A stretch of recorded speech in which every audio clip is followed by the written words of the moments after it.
Champak one में चमेली कौवी अपनी बहू टुनटुनी के साथ रहती थी। टुनटुनी का पति मीठू तोता दही भल्ले बेचा करता था। उसके हाथ के बने दही भल्ले बहुत सारे पक्षी खाते थे और उसकी तारीफ करते थे। सुबह से शाम तक मीठू तोते के ठेले पर दही भल्ले खाने वाले पक्षियों की भीड़ लगी रहती थी। अच्छी कमाई होने के कारण मीठू अपने बच्चों को इंग्लिश मीडियम स्कूल में पढ़ाता था। एक दिन टुनटुनी अपने पति से कहती है, सुनते हो जी, कई दिनों से गांव में मेला लगा हुआ है। टूनी और चिंटू मेला जाने की जिद कर रहे हैं। ऐसा करो, इस रविवार को तुम दही भल्ले बेचकर थोड़ा जल्दी घर आ जाना। हम सब मेला घूमने चलेंगे। अच्छा टुनटुनी, तुम कहती हो तो रविवार को तैयार रहना, हम सब मेला घूमने चलेंगे। अब मैं चलता हूँ, ग्राहक मेरे दही भल्ले खाने का इंतजार कर रहे होंगे। इतना कहकर मीठू तोता अपना ठेला लेकर चला जाता है। शाम को जब वो घर लौटता है, पापा, हम मेला घूमने कब चलेंगे? मेरी सारी सहेलियां मेला घूम चुकी। अरे बेटा, मम्मी ने तुम्हें बताया नहीं, हम रविवार को मेला घूमने चलेंगे। सच पापा, मैं कल ही जाकर अपनी सहेलियों को ये बात बताऊंगी। जल्दी ही रविवार आ जाता है। अरे बाप रे, मैं तो भूल ही गया था, आज रविवार है और आज मुझे बच्चों को साथ लेकर मेला जाना है। मीठू तोता जल्दी जल्दी घर आने लगता है। अचानक एक कार से उसका एक्सीडेंट हो जाता है। ये सब मीठू तोता का दोस्त देख लेता है। वो चमेली को फोन करता है। चमेली टुनटुनी के साथ अस्पताल पहुंचती है। डॉक्टर साहब, मेरे पति को बचा लीजिए। मेरे छोटे छोटे बच्चे हैं, अगर उन्हें कुछ हो गया तो मेरे बच्चों का क्या होगा? मीठू के इलाज में काफी पैसे खर्च हो जाते हैं। माँ जी, इनका एक्सीडेंट हो जाने की वजह से पैसे आने बंद हो गए हैं। अभी इनके इलाज में कितना पैसा लगेगा ये भी पता नहीं। मैं सोच रही थी क्यों ना मैं ही इनकी जगह कुछ बेचकर पैसे लाऊं। लेकिन मुझे मीठू जी की तरह स्वादिष्ट दही भल्ले बनाने नहीं आते, पर मुझे स्वादिष्ट छोले कुलचे बनाने आते हैं। आप कहें तो मैं बाजार से छोले कुलचे बनाने का सामान खरीद कर लाऊं।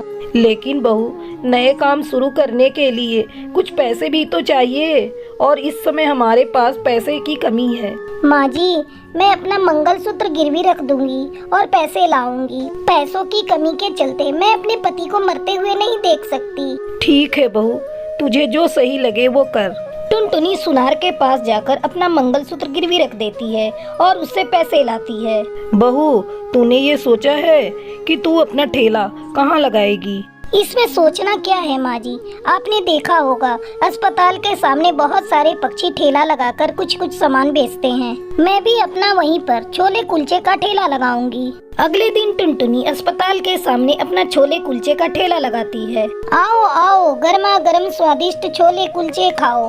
दाम भी बहुत कम है, सिर्फ 30 रुपए प्लेट। आओ आओ। टुनटुनी के सस्ते छोले कुलचे खाने कुछ पक्षी आते हैं।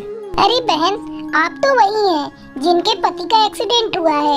आप बहुत साहसी हैं। लाइए, मुझे 1 प्लेट छोले कुलचे दीजिए, बहुत जोरों से भूख लगी है। ये लीजिए बहन, और खाकर बताइए कैसी बनी है।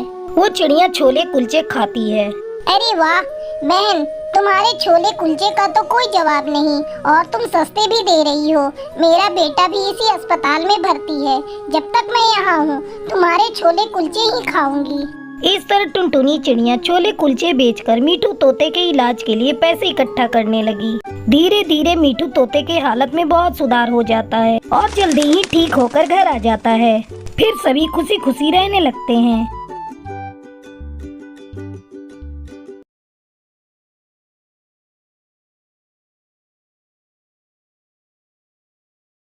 चंदन नगर के जंगल में बंसी कौवा अपनी पत्नी टुनटुनी के साथ रहता था। बंसी कौवा अपने खेत में आलू उगाता और उसे शहर की मंडी में बेचा करता था। बंसी की एक बेटी थी जिसका नाम टूनी था। वो एक छोटे से स्कूल में पढ़ती थी। एक दिन टुनटुनी बंसी से कहती है, सुनो जी, मैं कब से कह रही हूँ कि तुम शहर चलो, वहीं चलकर कोई नौकरी कर लेना। सुना है शहर में नौकरी के बदले महीने के 10-12 हजार रुपए मिलते हैं। यहाँ खेती करते हुए तुम्हें इतने दिन गुजर गए, क्या मिला तुम्हें खेती करके? रहने के लिए एक पक्का मकान तक नहीं। बारिश के दिनों में तो इस घर में रहना मुश्किल हो जाता है। मैंने अपनी बेटी टूनी के लिए बहुत सारे सपने देखे हैं, वो इस गाँव में कभी पूरे नहीं हो सकते। मेरी बात मानो, यहाँ खेती करके हमेशा तुम गरीब ही रहोगे, कभी अमीर नहीं बन सकते। आज ये तुम कैसी बहकी बहकी बातें कर रही हो टुनटुनी? अपने बाप दादा के खेत को छोड़कर शहर में दूसरे के यहाँ नौकरी करूं? ये मुझसे नहीं होगा। तुम समझते क्यों नहीं हो जी? मैं आपके भले के लिए ही कह रही हूँ, और हमें अपनी बेटी का भविष्य भी तो बनाना है। टुनटुनी शहर जाने की जिद पकड़कर बैठ जाती है।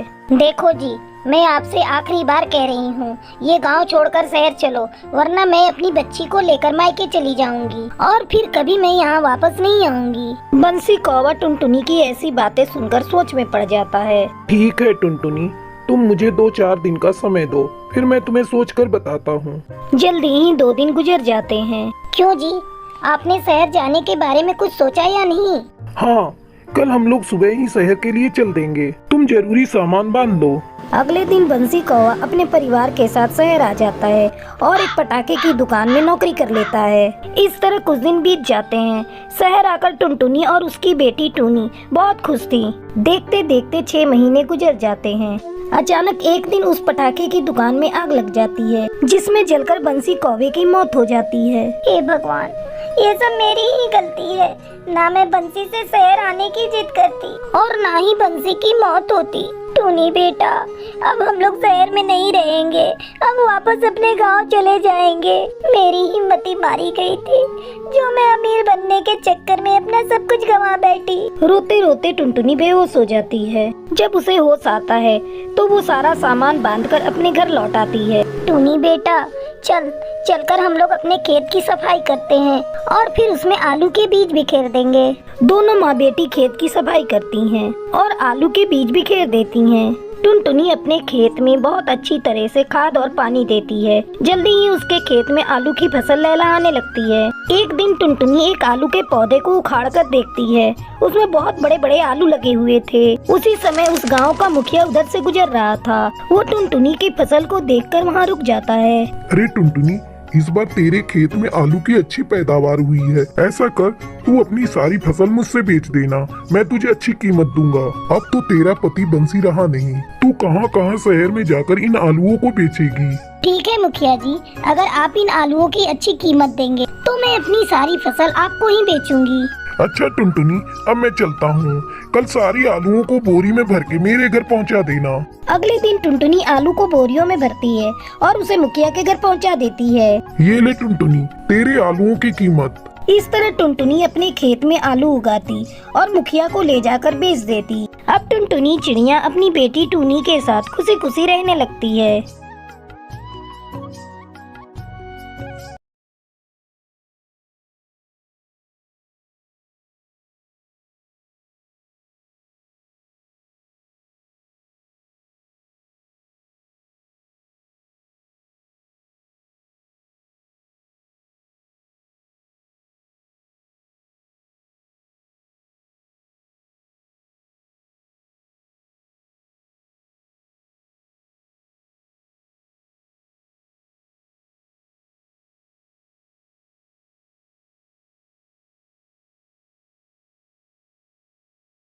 रामपुर के जंगल में टूनी चिड़िया अपने पति भोला कबूतर और अपनी बेटी टुनटुनी के साथ रहती थी। भोला कबूतर एक राइस मिल में काम करता था। एक दिन जब भोला कबूतर राइस मिल में काम कर रहा था, तभी एक चावल की बोरी उसके बदन पे गिर जाती है, जिसके नीचे भोला कबूतर दब जाता है और उसकी कमर की हड्डी टूट जाती है।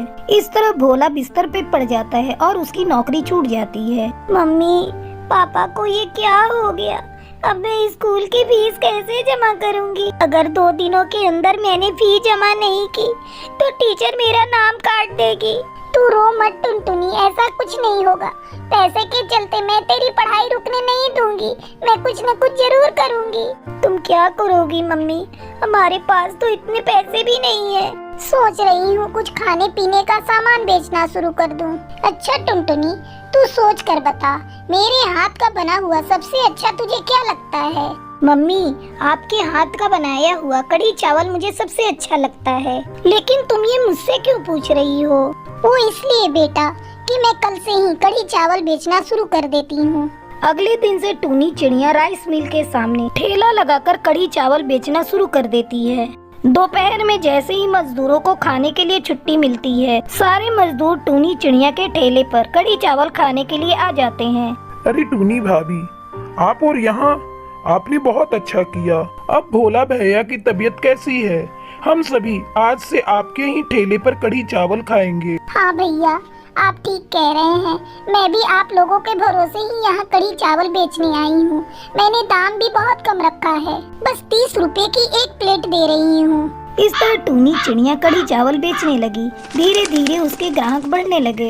एक दिन जब टूनी चिड़िया अपना ठेला लगाती है तो देखती है मिल में काम करने वाली एक मजदूर रंगीली तोती अपना नॉनवेज कढ़ी चावल की दुकान खोल कर बैठी है। जैसे ही मजदूरों के खाने की छुट्टी होती है वो जोर जोर से चिल्लाकर मजदूरों को बुलाने लगती है। आओ आओ भाइयों, मेरे दुकान की मटन करी, चिकन करी और फिश करी खाओ, साथ में चावल फ्री मिलेगा। उसकी आवाज सुनकर सभी मजदूर उसके ठेले पर चले जाते हैं और नॉन वेज कढ़ी चावल खाने लगते हैं। भैया रोज रोज ये कढ़ी चावल खाकर मैं तो बोर ही हो गया था। इस नॉन वेज कढ़ी चावल का तो कोई जवाब ही नहीं। हाँ हाँ बबलू भैया, तुम सही कहते हो। मैं भी बोर हो चुका था कढ़ी चावल खाते खाते। अब टूनी चिड़िया की कढ़ी चावल की बिक्री बहुत कम हो गई थी। वो बहुत उदास थी, लेकिन उसने हार नहीं मानी। उधर ज्यादा पैसों की लालच में रंगीली तोती सड़े गले चिकन, मटन और मछली कम दाम में खरीद कर लाने लगी और उससे करी बनाने लगी। घटिया नॉनवेज कढ़ी चावल खाकर कुछ मजदूर की तबीयत खराब हो जाती है। डॉक्टर के यहाँ जाने के बाद उन्हें पता चलता है कि ये सब रंगीली तोती के नॉनवेज कढ़ी चावल खाने के कारण हुआ है। उन लोगों ने मार मार कर रंगीली तोती को वहाँ से भगा दिया। धीरे धीरे पक्षी फिर से टूनी चिड़िया के ठेले पर कढ़ी चावल खाने के लिए आने लगे। टूनी बहन, हम लोग आपको छोड़कर उस रंगीली तोती के ठेले पर गए थे नॉनवेज कढ़ी चावल खाने। बीमार पड़े तो पता चला रंगीली तोती घटिया और बासी चिकन मटन खरीद कर करी बनाती थी। आगे से हम लोग सिर्फ आपके हाथ का बना हुआ कढ़ी चावल ही खाएंगे। अपनी कढ़ी चावल की तारीफ सुनकर टूनी चिड़िया बहुत खुश होती है और सभी मजदूरों को खुशी खुशी कढ़ी चावल खिलाने लगती है। तभी उसकी बेटी टुनटुनी चिड़िया वहाँ आती है। मम्मी जल्दी घर चलो, पापा की तबीयत ठीक हो गई, अब वो चलने लगे। टूनी चिड़िया जल्दी जल्दी घर आती है और अपने पति को चलते हुए देखकर बहुत खुश होती है। फिर सभी खुशी खुशी रहने लगते हैं।